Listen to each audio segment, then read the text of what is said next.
வாழ்க வளமுடன். ஓம் நமச்சிவாய. அனைத்து தமிழ் உள்ளங்களுக்கும் வணக்கம். நிகழும் ஸ்ரீ மங்களகரமான சோபகிருது ஆண்டு பிப்ரவரி மாதம் 13ஆம் தேதி செவ்வாய்க்கிழமை அன்று சதுர்த்தி திதியில் உத்திரட்டாதி நட்சத்திரத்தில் சித்தம் நாமயோகத்தில் வணிசை கர்ணத்தில் அமிர்தயோகம் கூடிய நன்னாளில் இந்த சீர்மிகு மாசி மாதம் பிறக்கிறது. நவ கிரகங்களின் அதிபதியான சூரிய பகவான் கும்பராசியில் சஞ்சாரிக்கும் காலம்தான் மாசி மாதம் என்று அழைக்கப்படுகின்றது. தமிழ் மாதங்களில் 11வது மாதமான மாசி மாதத்தில் மாசி மக விரதமும் மகா சிவராத்திரி விரதமும் கடைபிடிக்கப்படுவது விசேஷம். மாசி மாதத்தில் பௌர்ணமி நிறைந்த மக நட்சத்திர நாளில் கொண்டாடப்படும் விரதம் மாசி மகம். சிவபெருமானுக்கு மாசி மாதத்தின் தேய்பிறை சதுர்த்தசி நாளின் இரவில் கொண்டாடப்படும் விரதம்தான் மகா சிவராத்திரி. பிறக்க போகும் இம்மாதம் உங்கள் வாழ்வில் வளமும் நலமும் செல்வ செழிப்பும் பெற்று புதிய வாய்ப்புகள் புதிய வெற்றிகளுடன் மங்களகரமாக அமைய எல்லாம் வல்ல இறைவனை உளமாற வேண்டி விரும்பி கேட்டுக்கொள்கிறேன். இம்மாத கிரக நிலைகளை பார்க்கும்போது மேசத்தில் குருவும் கன்னி ராசியில் கேது பகவானும் மகர ராசியில் செவ்வாய் சுக்கிரன் புதனும் கும்பராசியில் சனியும் சூரியனும் சேர்ந்து பயணிக்கின்றனர். மீன ராசியில் ராகு பகவான் சஞ்சாரம் செய்கின்றார். கிரக சஞ்சாரங்களின் பாதிப்பால் ஒரு சில ராசிக்காரர்கள் தங்கள் வாழ்வில் மண் மீதும் பெண் மீதும் ஆசைப்பட்டு வீண் விரயங்களை அடைந்து திருவோடு ஏந்தி பிச்சை மட்டும் எடுக்கவில்லை என்ற நிலை இருந்தது. தெய்வமாய் நீங்கள் நினைத்தவர் கூட உங்களை தெருவில் நிற்க வைத்து பார்த்தனர். ஆடாத ஆட்டம் ஆடி ஒடுங்கிய உங்கள் வாழ்வில் இனி வசந்தம் வீசப்போகிறது. வரும் வாய்ப்பை சரியாக பயன்படுத்தி முன்னேறும் வழியினை பாருங்கள். ரிஷபராசி அன்பர்களுக்கு கார்த்திகை 2, 3, 4ஆம் பாதம், ரோகிணி, மிருகசீரிடம் 1, 2ஆம் பாதம் நட்சத்திரங்களில் பிறந்தவர்களுக்கு இந்த மாதம்தான் உங்களுக்கான யோக கிரகங்கள் அனைத்தும் எல்லாவித சௌகரியங்களையும் ஏற்படுத்தி வாழ்க்கையை ஒழுங்குபடுத்தும். மாதம் தொடங்கி 2வது வாரம் முடிவதற்குள் வளர்ச்சிகளும் இனிமைகளும் ராசிக்கு 10ஆம் இடத்தில் அமர்ந்திருக்கிற யோகாதிபதியான சனி பகவான் மூலம் உண்டாகும். ராசிநாதனின் பலமும் அதிகமாக இருக்கிறது. செவ்வாயின் பலமும் ஏக தூக்கலாக சுழல்கிறது. ராகு கிரகத்தின் சஞ்சாரம் பிரமாதமாக இருக்கிறது. இதனை வைத்து துணிச்சலாக ஒவ்வொரு விஷயத்திலும் இறங்கி அதற்கான சாதகங்களை, பண வரவை, இனிமையான சம்பவங்களை சந்திக்கலாம். மாதம் தொடங்கி 8 தினங்கள் கடந்த பிறகு ஈடுபடுகிற காரியங்களில் எண்ணற்ற உயர்வுகள் உண்டாகும். 12இல் அமர்ந்திருக்கின்ற குருகிரகம் மட்டும் 11 தினங்கள் வரை கெடுபிடிகளை ஏற்படுத்தும். ஆனாலும் மாதம் முழுவதும் 10ஆம் இடத்தில் சூரிய கிரகம் வலிமையான அதிர்ஷ்டமான அமைப்பில் நகர இருப்பதால் எந்த சிரமம் நெருங்கினாலும் தவிடுபொடியாகும். பொருளாதார உயர்வுகளை, வசதி வாய்ப்பு அந்தஸ்துகளை சந்திப்பீர்கள். ரோகிணி நட்சத்திரக்காரர்களுக்கு மாதம் முழுவதும் எதிர்பாராத தொகை வரவும் உபரி கமிஷன் ஆதாய வரவுகளும் உத்தியோக இடத்தால் வரவேண்டிய ஊதிய நிலுவைகள் அனைத்தும் கைக்கு வந்து சேரும்.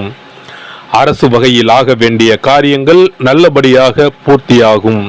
உத்தியோக பொறுப்பு பணி பதவி வகையில் அனுபவித்து வரும் சங்கடங்களுக்கு தீர்வு காத்திருக்கிறது. அடுத்தடுத்த மாதங்களுக்கான தொழில் வியாபார நிர்வாக சம்பந்தமான ஸ்திரத்தின்மையை மேன்மையை 10ஆம் இடத்தில் அமர்ந்திருக்கிற சனி பகவான் உண்டாக்கி தருவார். மிருக சீரிட நட்சத்திர இளம் தம்பதியர்களின் புத்திர பாக்கிய தாமதம் விலகும். இம்மாத புதன், வெள்ளி மற்றும் திங்கட்கிழமைகள் புதிய அதிர்ஷ்டங்களை பெறுவீர்கள். பெண்களுக்கு குடும்ப ரீதியான அல்லல்களுக்கு தீர்வு ஏற்படும். வயிற்று வலி, மாதவிடாய் கோளாறுகள், கிறுகிறுப்பு, கை கால்களில் குடைச்சல், வலி சோர்வு ஆகியவை உடலை வருத்தும். திருமண வயதில் உள்ள பெண்களுக்கு வரன் அமைவது தாமதப்படும். வேலைக்கு சென்று வரும் பெண்மணிகளுக்கு நன்மைகள் உண்டாகும். மாணவர்களுக்கு சகோதரர்களால் அதிக ஒத்துழைப்பு கிடைக்கும். விவசாயிகள் புதிய லாபத்தை அடைவார்கள். கலைஞர்களுக்கு துறை சார்ந்த வகையில் சிக்கல்களில் இருந்து வெளிவரப் போகிறீர்கள். அரசியல்வாதிகளுக்கு கட்சி மேலிட ரீதியான கட்டளைகளை தவிர்க்க கூடாது. பத்திரிகைகள் உங்களுக்கு ஆதரவாக செய்திகளை வெளியிடுவார்கள். நாட்டின் இன்றைய அரசியல் நிலைமை பற்றிய உங்கள் கருத்துக்கள் மக்களை கவர்ந்துவிடும். உங்கள் பொது கூட்டங்களுக்கு நல்ல கூட்டம் வந்து சேரும். வழக்குகள் இருப்பின் நீடிக்கும். வியாபாரிகளுக்கு வர்த்தகத் துறையில் சிறந்த முன்னேற்றத்தை காண்பீர்கள். இருப்பினும் அதிக அலைச்சலையும் வெளிமாநில பயணங்களையும் உழைப்பையும் கொடுத்தே லாபத்தை சம்பாதித்து கொடுப்பார்கள்.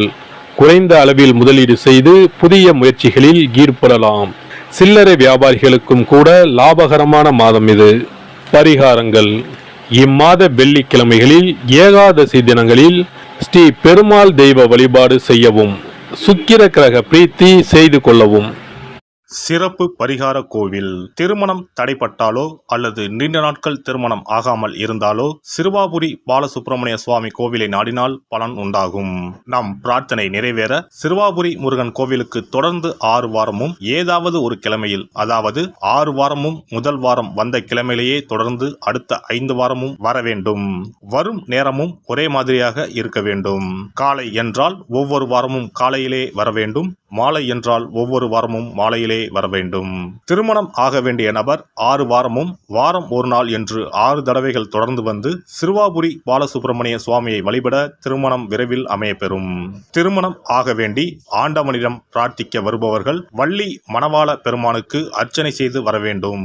6வது வாரம் 6 அர்ச்சனைக்குரிய பொருட்களுடன் வந்து மரகத விநாயகர், மூலவர், வள்ளி மணவாள பெருமான், அண்ணாமலையார், உண்ணாமுலையம்மை, ஆதிமூலவர் ஆகிய தெய்வங்களுக்கு அர்ச்சனை செய்ய வேண்டும்.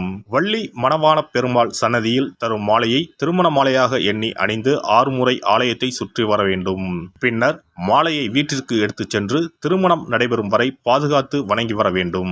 திருமணம் முடிந்ததும் தம்பதி இத்தலம் வந்து 6 தெய்வ சந்நிதிகளுக்கும் அர்ச்சனை செய்து பழைய மாலையை கோவிலில் உள்ள மரத்தில் கட்ட வேண்டும். திருமணம் தவிர மற்ற வேண்டுதல்களான வீடு, பிள்ளை பேறு, செல்வம், நோய் நிவர்த்தி ஆகியவை பெற வருபவர்கள் மேற்படி முறைப்படி 6 வாரமும் மூலவர் சன்னதியில் அர்ச்சனை செய்து வர வேண்டும். 6வது வாரம் மூலவர் சன்னதியில் இருந்து பெற்ற மாலையை அணிந்து 6 முறை நம் வேண்டுதலை இறைவனிடம் முறையிட்டு வெற்றி வேண்டி ஆலயத்தை வலம் பெற வேண்டும். இத்தலத்திற்கு பிரார்த்தனை செய்து வருபவர்கள் 6 வாரமும் திருப்புகழ் பாடி இறைவனை வணங்க வேண்டும். எண்ணியது முடிக்கும் எம்பெருமானை எண்ணி நம் மனதில் நம்பிக்கையை வளர்த்து கொள்ள வேண்டும்.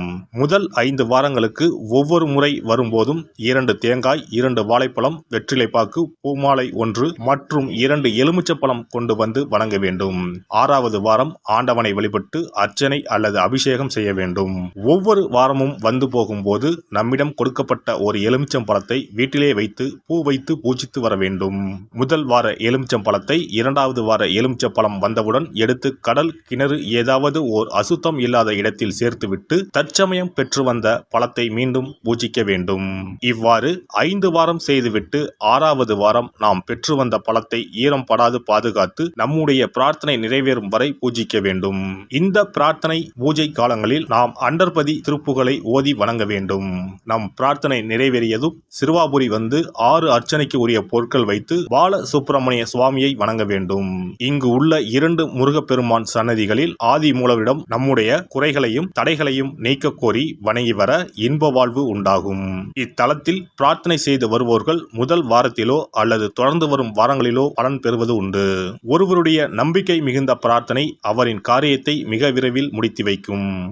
எல்லாம் வல்ல இறையருளால் நீங்களும் உங்கள் அன்பு குடும்பமும் உடல் நலம், நீலாயுள், நிறை செல்வம், உயர் புகழ், மெய்ஞானம் ஓங்கி வாழ்க வளமுடன். இந்த வீடியோ பதிவு உங்களுக்கு பிடித்திருந்தால் லைக் பண்ணுங்க, கமெண்ட் பண்ணுங்க, ஷேர் பண்ணுங்க, மறக்காம சப்ஸ்கிரைப் பண்ணுங்க, பக்கத்துல இருக்கிற பெல் பட்டனை கிளிக் பண்ணுங்க. நன்றி, வணக்கம். ஓம் நமச்சிவாய. சிவாய நம.